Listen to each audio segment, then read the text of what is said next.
Buried deep within the automotive industry is kind of a dirty little secret that could upend the future of gasoline vehicles. Here's an example. Look at this wiring harness for a vehicle. This wiring harness is for a 2012 to 2014 Toyota Camry. It's the assembly of wires which connects all the different parts of the vehicle. It's not a very big part. This is probably maybe 4 or 5 feet from end to end in this little bundled up grouping. And that part costs $2,072. Seems like a lot of money. You would think that the whole front end and fenders would cost that much. And this is a small part. It's not an engine. It's not a transmission. It's a wiring harness. And this is just for the engine room. This isn't for the whole vehicle. It's not the wiring harness that connects to the taillights or the interior lights. This is just inside the engine compartment under the hood, wiring harness. $2,072. So if your engine overheats and burns the wiring harness, or there's some catastrophic damage that breaks the wiring harness, you're going to be in for $2,000 just for that part. Well, if you take a look, what's the book value of 2014 Toyota Camry? Well, somewhere between $11,000 and $13,000. So this could represent almost 20% of the value of the vehicle with just one wiring harness. That's a big deal. Some states require that if a vehicle has more than 40 or 45% damage, it has to be totaled. So this wiring harness, you're halfway there to being totaled, being a salvage vehicle. And anything that damaged the wiring harness is probably going to damage some other stuff. The wiring harness probably is not going to be the only thing that breaks. So if you have a high heat event under the hood of your car, melts the wiring harness, maybe cooks the computer chip, which might cost the same amount, now your car's totaled. The other thing is, vehicle manufacturers are not producing these parts. They're not producing a whole new supply of these internal engine parts. And the reason why is because they're not banking on a future of these gasoline vehicles. How serious of a problem is it? Serious enough where Reuters, one of the largest financial publications, is saying that cheap components could help kill off combustion cars. And they give the example of wiring harnesses, a cheap component that bundles cables together. Because supplies of these parts, first of all, they're blaming the war, which could be part of that. But even these low-tech and low-margin parts made from wire, cars can't be built without them.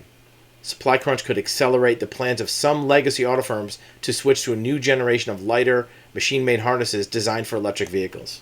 So there you go. Is this part of the plan to remove gasoline vehicles from the marketplace and replace them with electric vehicles? There was a story that is infamous, and it happened about 20 some odd years ago, maybe 30 years ago now. There was an airport outside of Chicago called Meigs Field. It was a private airport. It wasn't a large international airport that had domestic flights and international flights from airlines. It was used for private aviation, general aviation, small Cessnas, Learjets, people flying for their own purposes. And for many years, the city of Chicago wanted to get rid of Meigs Field because they wanted to develop it as a park and also some commercial development and residential development. But there was pushback from the general aviation community, from the airport itself, and some other parties that wanted to keep that airport running. So one night, in the middle of the night, the mayor of Chicago ordered the city facilities department to bring over a bunch of bulldozer and dig up the runway, gouge big, huge slashes in the runway, knowing full well that once you did that, you couldn't rebuild it. It would take tens of millions of dollars to rebuild the runway, and it could never be done, and that was the end of the airport. It's called the Meigs Field controversy. And whether or not it's the same philosophy behind these auto part deterioration of markets, it's unknown.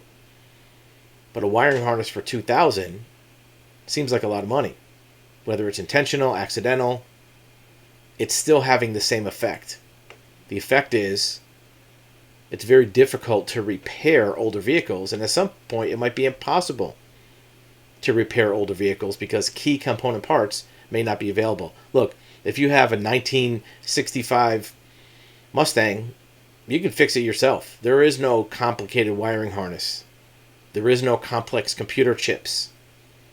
The parts are all there for you to see when you open the hood. You can rebuild the engine yourself if you have mechanical abilities. Even a pretty well-trained backyard mechanic can't fix a lot of things on vehicles that are 2000 and newer, even mid-90s and newer. Too many computer parts, too many chips, too many complex engineering parts. You can't just fix it with a wrench. You have to get specialized parts, but also specialized knowledge on how to fix it. And sometimes you need specialized tools, even to take apart these engines.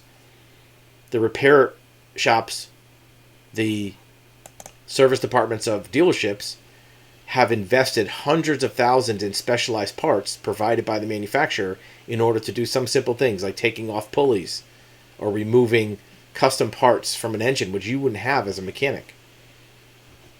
So if these tools are not going to be available anymore or replaced, or the parts won't be available, repair of these vehicles, which are not that old, 2014 Camry, 7 years old, maybe 8 years old.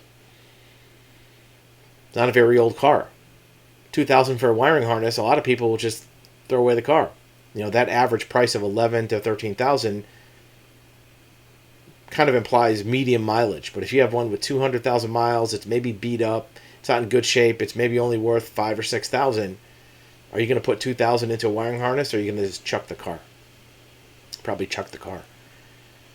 So these are some of the factors behind the scenes, not very frequently talked about, that could be putting pressure on the resale market, on the retention market of older vehicles. It's not unprecedented. It wouldn't be the first time. Back in the 2000s, they had the famous Cash for Clunkers program, where the government was paying thousands of dollars, $4,000 or $5,000, for any car you could drag in. The car could be worth nothing. They would give you $4,000 or $5,000 for it because they wanted to get older cars off the road. At the time, the reason was to generate sales for newer vehicles, gasoline vehicles.